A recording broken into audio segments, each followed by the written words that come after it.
Hi, once again, happy Thanksgiving.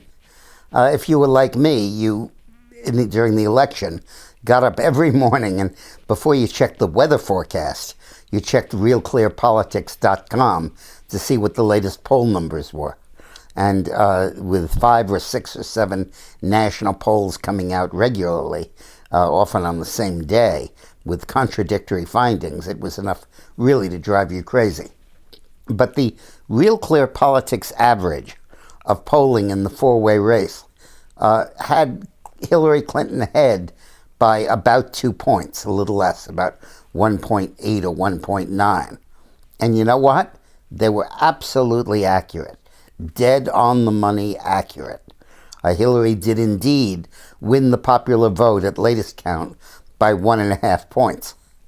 And the other polling that predicted in its later days that Trump had a good chance at carrying Pennsylvania and Michigan, those were also accurate, although they did not reflect the magnitude of the triumph Trump actually had. But no matter how difficult it was for pollsters to get the numbers right, because of differing turnouts, because of cell phones, because of people that won't participate in calls, because of all of those factors, or people that don't use the phone, they ended up making a correct call. And some of them were off by a few points.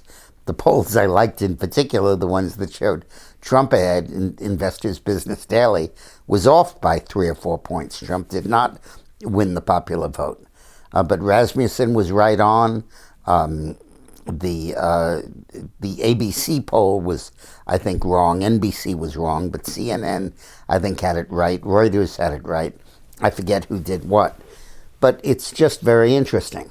What nobody picked up on and nobody anticipated was the yawning gap between the Electoral College and the popular vote. Now, in the past, there's been virtually no gap. In 1876, there was a very large gap between the two. But that was not because of voting. That was because there were states that had seceded from the Union and were readmitted under governments that some didn't recognize and some did. And the question was, would the votes from those states be counted or not? And those questions really decided the election. Ultimately, a deal. The Republicans agreed to pull federal troops out of the South, and the Democrats agreed to let the Republicans win the election and put Rutherford B. Hayes in office. But in modern times, this has been almost impossible. Why is it happening now? Because there are 2 campaigns going on in the country. The one in swing states and the one in the other 35 or 37 states that are not swing states, be they blue or be they red. The swing states get all the candidates' visits, all of the paid advertising, all of the back and forth. The debates are held there, the rallies are held there, and they get a level of attention that the rest of the country does not. So in effect, there are 2 campaigns going on. The national campaign in 35 or 40 states, and the swing state campaign in a dozen states, which likely will determine the future of the election. Ultimately, this is not a very healthy situation. But it would be worse to go back to the popular vote, because if you did that, first, the potential for voter fraud would be unbelievable.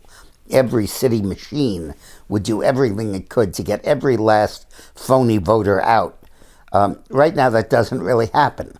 There's no point in getting phony votes in New York City because the state's going to go Democrat, or in Chicago because Illinois is going to go Democrat, or in Los Angeles because California is going to go Democrat.